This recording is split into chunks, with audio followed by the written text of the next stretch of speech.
Hey, everybody, and welcome to the Marketing Blender Show. I'm Ryan Heath, and we have something really unique for you. A couple weeks ago, we asked Ramsey Sanchez and Hudson, our digital specialists, to sit down and answer some questions that our own chief marketing officers had about how to leverage AI in marketing. In fact, it was so good that we've decided to share it with you guys as an episode of the Marketing Blender Show. So be sure to hit subscribe and sit back and enjoy Hudson and Ramsey digging in to how to leverage AI in today's marketing world.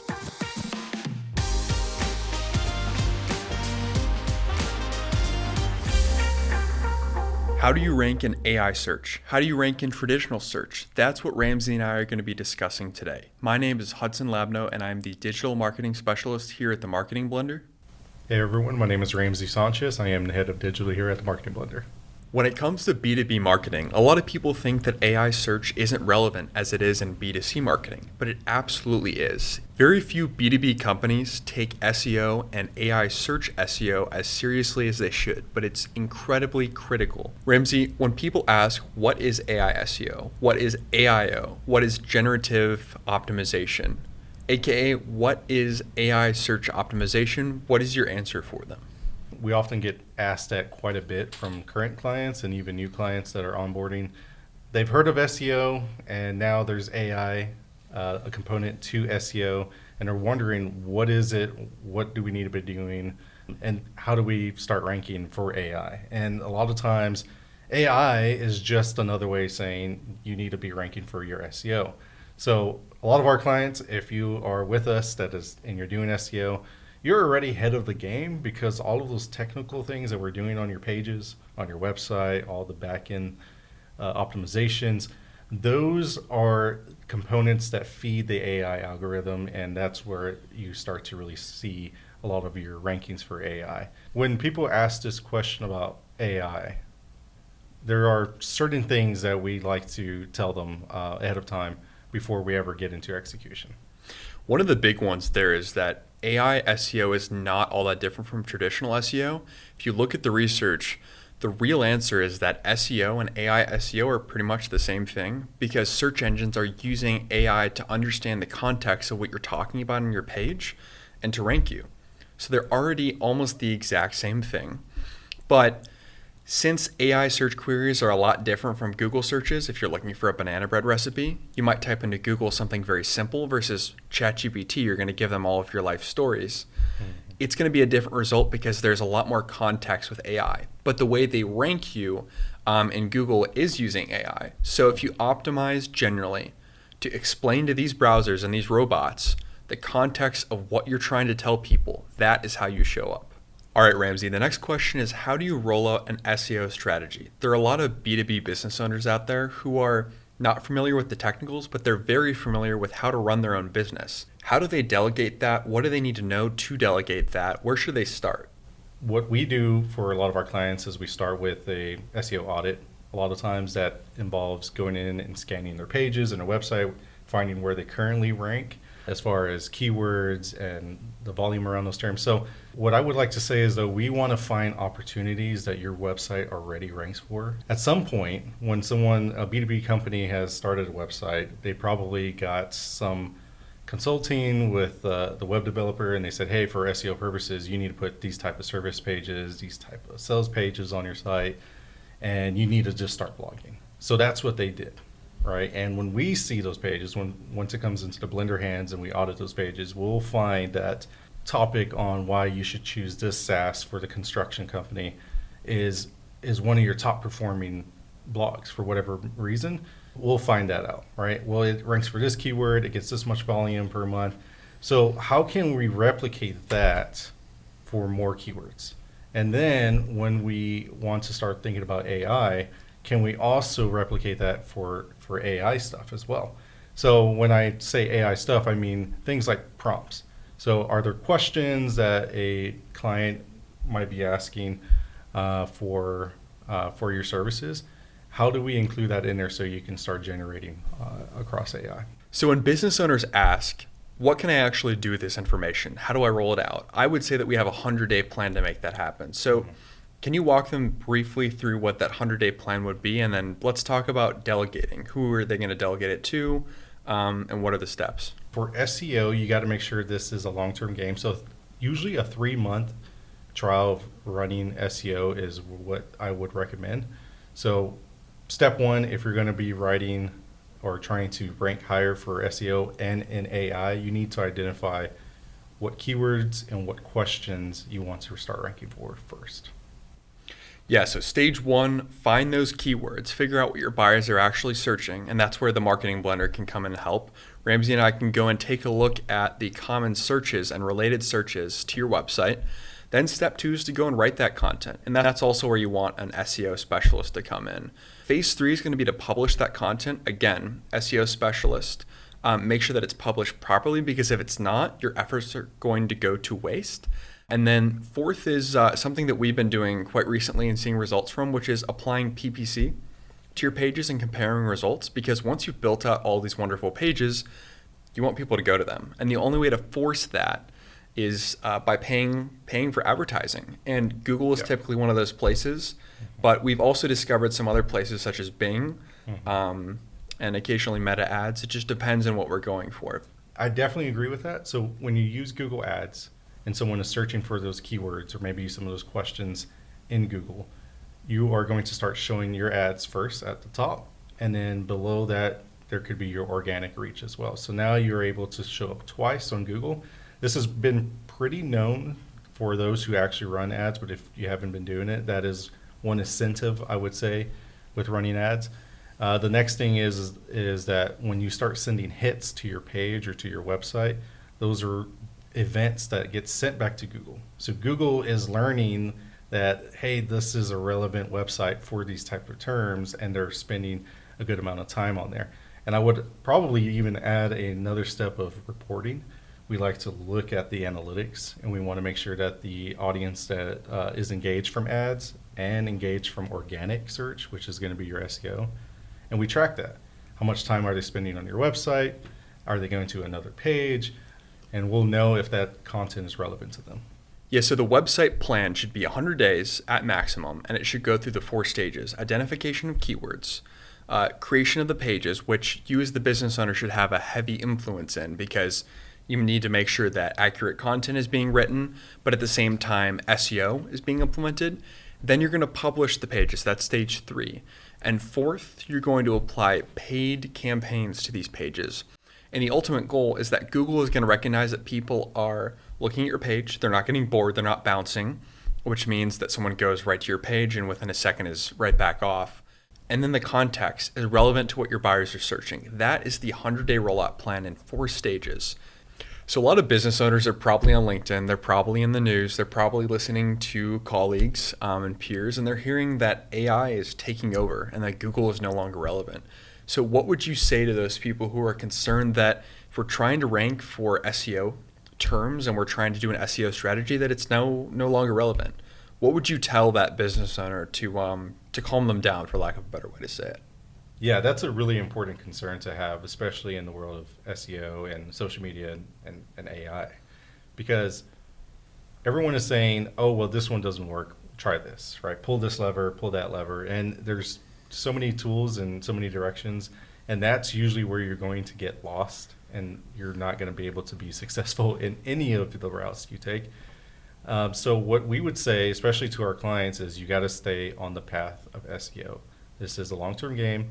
It's something that you repeat and do every single month.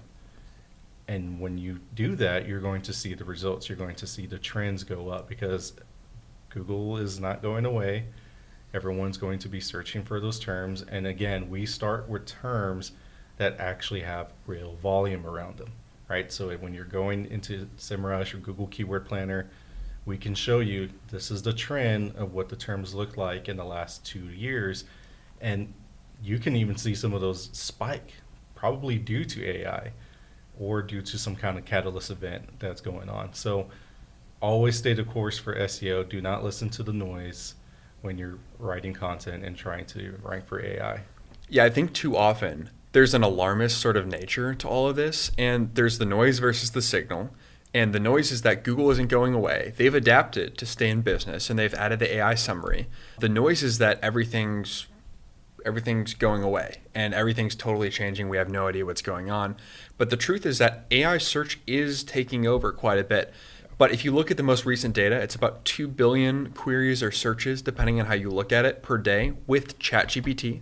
So AI is 2 billion. And then Google is about anywhere from 15 to 16 billion, depending on how you look at the numbers or on what day. So if you do the math, Google is still way, way bigger than AI search, and people are using Google far more often. But AI search is being used increasingly for more in-depth and contextual searches where they believe that Google might not do the same job. So it's important to make that distinction that there's this kind of alarmist idea going around that everything's changing and we have no idea what's going on. But it's not true. Look at the statistics. Google is not going away. It has dropped slightly, but that's because people are using AI and they actually don't need to go on and find as much information. So when business owners are hearing all this stuff about Google going away, what's the truth to it? Because a lot of times you'll make a search and still the quickest way to get an answer to something other than talking to someone right next to you who knows about it is pulling out your phone and going to Google. ChatGPT, if you Googled something, quote unquote, would probably give you a long drawn out answer and you'd have to read through it. But the quickest answer is usually Google. So why do you think it is that Google isn't going away? What reassurance can you give to people that they're adapting and keeping up with the times? Yeah, great question. So Google has so much data already built in, right? So many search queries are happening there. They've got so much to build off of. So they're designing or framing their whole AI overview and their AI mode around those search users. So they can already see ahead of what you might be searching for and what they should be feeding you in that AI overview, essentially. Yeah. So, for example, if you're looking for a local business to help do your taxes or something, so they're going to cite sources from local companies, local tax companies, and they're going to look at your Google Maps. They may even look at your social media, your website, and they're going to feed that data in front of a user who's looking for a local tax expert. This definitely still applies to someone who's searching for manufacturing goods or equipment or whatever it may be. Google is making sure that it's going to dial in that search in Google AI. I mean, Google probably has more data than anyone else on what people are searching. Yes, ChatGPT is probably getting close, but with about 15 billion searches per day, depending on how you look at it, versus 2 billion with ChatGPT, they have a bunch of data. And they're probably going to give you a pretty good answer. They have billions of dollars in line to make sure they still do that for years to come. And from what we've seen, the search volume of people searching on Google per user has gone down, but it's likely because they're getting better answers out of the engines that they're using. Yeah, great point. So we also use this tool called SEMrush, and in SEMrush, it gives us a AI overview score. And within that score, it actually breaks down the different AI platforms. So there's ChatGPT, then there's AI Overview, AI Mode, and then a few others. It's actually pretty interesting to see that AI Overview, which is Google, and then AI Mode, which is also Google, has usually a higher score, if not the same score as ChatGPT, because there's so many people already still going to Google for searching. That is being used and it's being pushed in front of them, and every day we're getting used to that system, and I think we're liking it. I definitely use it. So those who are trying to rank for SEO or in AI is already helping you. So as marketers who are informing business owners of what their SEO rankings are, what tools do we have at our disposal now that AI is a lot of times the default mode of search for deep research? How do we measure the impact that you're having on how often you're showing up with customers? Do we have a score? Do we have keyword rankings? How do we do it? So here at the Marketing Blender, we use a lot of different tools, right? So SEMrush is one of the most popular tools out there for keyword research. And it also has a new feature where it shows you an AI overview score. So right now it's out of 100, almost 100. Not a lot of clients are going to be at 100 right now. Barely anyone. I haven't seen any at 100 yet. There's not going to be any, and it's going to take some time. However, the clients that we have been working with already, from September, we've seen AI mentions go from 17 to 50 and well over those numbers. It's been really awesome to see because we are already implementing those SEO technical aspects to their blogs and to their website. Now, is that number something that we need to trust every month? Well, it's always changing. There's been features in SEMrush that have been there and then they disappeared. They've gone. They're always trying to figure out what is it that users of our tool are looking for. And I think right now we've sort of figured that out, right? We've kind of created our scorecard and tracking around that. And what I've seen is that it gives us the AI overview, right? And it's a accumulation of a few things that I've seen, right? How many prompts, how many mentions, sources that it's citing from, and there's different scores. It's broken down by ChatGPT, AI overview, AI mode, which is Google, and those have been really strong contenders to ChatGPT. So that's why it's also very important to continue to work in trying to rank on Google. A common question we get from business owners is, how do I track where I'm showing up in AI? And it's not as simple as it would have been 10 years ago. If you wanted to track where you showed up on Google 10 years ago and you owned a coffee shop, you could see that you showed up number 3 for best coffee shop in Fort Worth. Maybe you were the best coffee shop in Fort Worth, maybe you weren't. Regardless, you showed up at a certain ranking, 4, 5, 6, 7 if you were lucky, number 1 if you were really lucky. But now when someone is looking for the best coffee shop, they may go to Google, they may go to ChatGPT, and they're going to describe the context that they're in. So I need to go meet a client and I need to find a coffee shop, and the coffee needs to be really good in Fort Worth, and it needs to be business casual. That's a lot harder of a search to show up for and a lot harder of a search to rank. How do you know that people are searching for that? It's not keyword based as much anymore. It's more context based, and that's become more difficult to track. But one thing that you can track is how many total times you show up. That's the new metric that we're really looking at, is how many times are you showing up in search? Was it 1,500 last month and it's 1,800 this month? That's a good sign that you're increasing.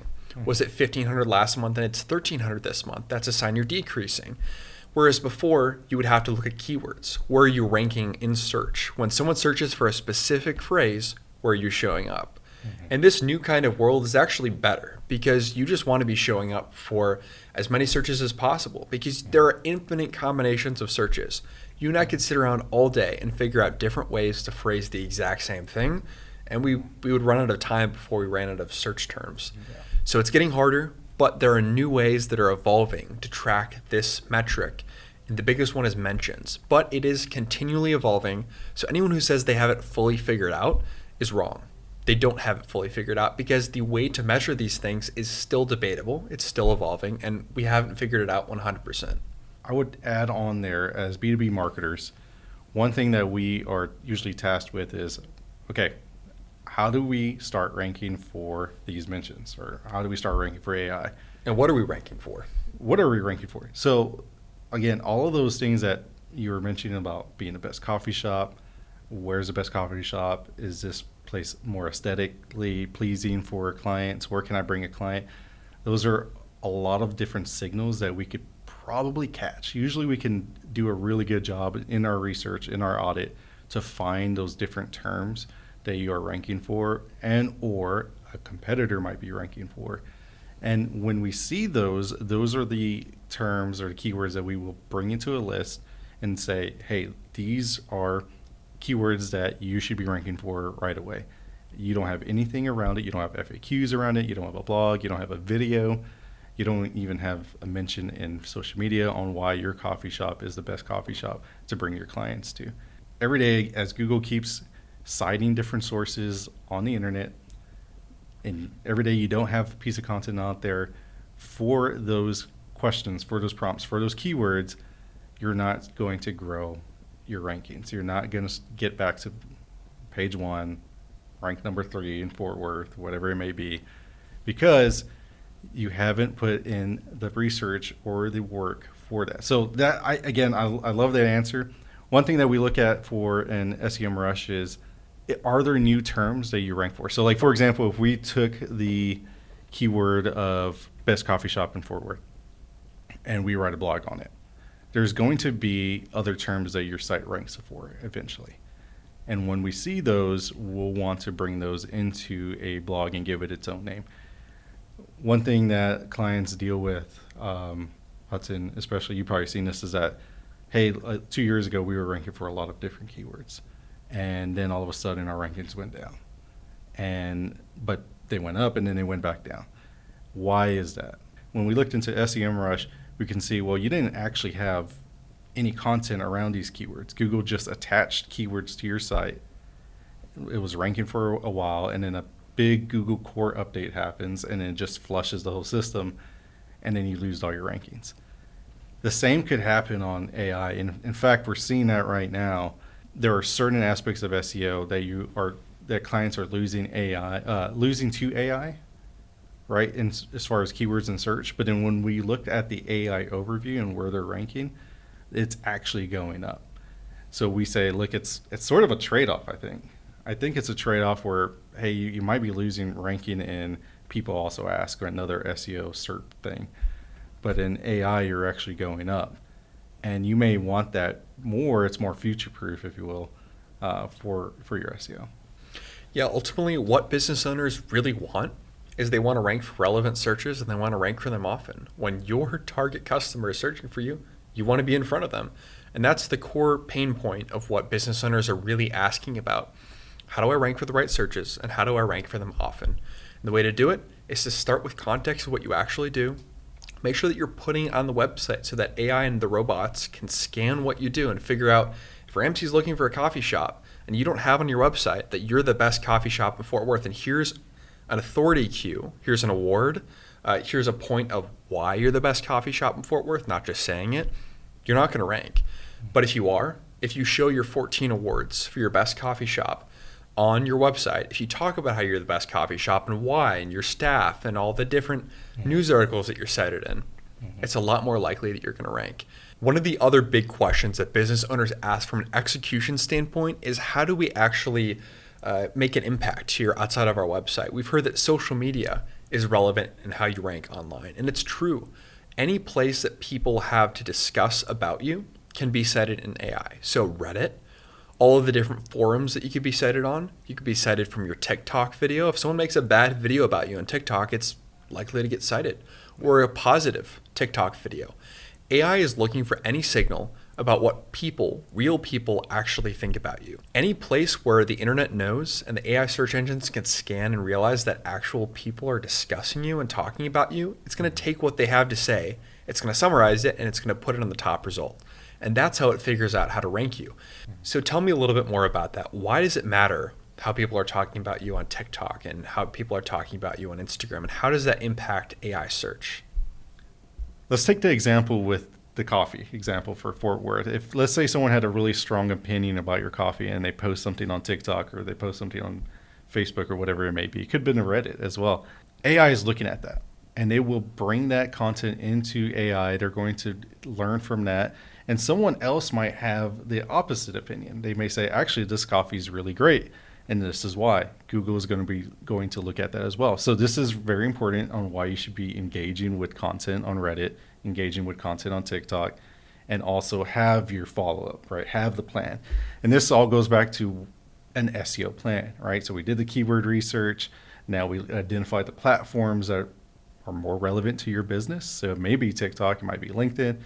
It could be all of them, depending on where your users are. I know that we've seen B2B companies where, hey, I was scrolling through TikTok and I found this really awesome video showcasing a product like ours. Very interesting. Or they're talking about a service like ours. That is so important for your rankings. So when you have a plan in place, you have your SEO plan, you have content that's going out, you have your FAQs, then you have video, you are showcasing your credibility, and you're putting that on social media. And then you're cross-posting, you're asking for people to share, you're asking for people to leave reviews. All of that data is talking to each other, and AI is watching all of that from a big macro lens and then pulling that in front of someone who's prompting, who is the best coffee company in Fort Worth? To dive deeper into that, tell me what happens 10 years ago versus now if you had 100 people make a negative reaction video about your coffee on social media, but you're ranked #1 for SEO versus today. What's the difference, and why is that? Yeah, 10 years ago, if someone posting on social, and they said that your coffee was horrible, who cares? Like, It's only their followers that see it. it's only the followers, and potentially, I don't even know if the algorithms were that great. Someone might have caught on, but a lot of times it doesn't matter. A business owner may say, that's why we don't use social anymore, or that, that's why we're going to stay away from that. Today, AI is looking at it from a big lens and scraping and citing sources from all of it, right? So if someone, again, if it's the same coffee shop, another 10 bad reviews come through, that is automatically in AI's data centers, and now it's there. And when someone looks up top best coffee shops nearby, AI is looking at that and saying, look, 10 people just said that your coffee wasn't great, and we're not going to put you on that list. And if we do, we're going to probably mention it at the bottom and say, look, here's some reviews about the coffee. Now, again, this is why it's very important to have a plan in case something like that happens, or if you want to take it to where if you have a plan around what you would like to be known for, right? If someone's looking for the top 10 best coffee shops, why? What is it that they may be searching for? Taste, quality, the aesthetic. You have to make sure that you have a SEO plan for that reason. And not only that, but a social media plan, because AI is searching and citing from those different sources. And you touched on an important point, which is that a social media plan 10 years ago, you might be able to make an argument that it's just those who are researching your brand. It's not necessarily top of funnel, how people interact when they first see your brand, because it's buried. People can't see those social media posts because it's just those who follow those people that are making those negative posts. But today, what is the answer when a business owner says, well, 5 years ago, it didn't really matter with social media? What is the updated answer to that? Yeah, so fast forward to today. You're a CEO of your company. You have to be on social media all the time. You have to be engaging with the content, with those users. There is no, should we be doing it? It has to absolutely be there in the plan if you ever want to start ranking for these types of contents, or the questions or phrases that Google or people are searching for. And you need to have other people talking about your brand in a positive way on social media. If people are talking about your coffee and they're saying it's great, it's the best coffee I've ever tasted, you're going to do wonderfully in AI search. If every single data point that AI has about you, because remember, it's pulling from forums, it's pulling from social media and your website and everywhere else it can pull data from, and this list is going to continue to expand, and you don't have a good reputation with customers and they're putting that in the internet, it matters. It matters significantly. So anything you can do to get people to write positively about you online and share their experience is great, because AI, all it is a pattern recognition system. The more data you feed into the pattern, the more positive data, the more negative data, that's what it's going to reflect. That concludes our video for today on AI search and how to rank in AI search. Onward and upward.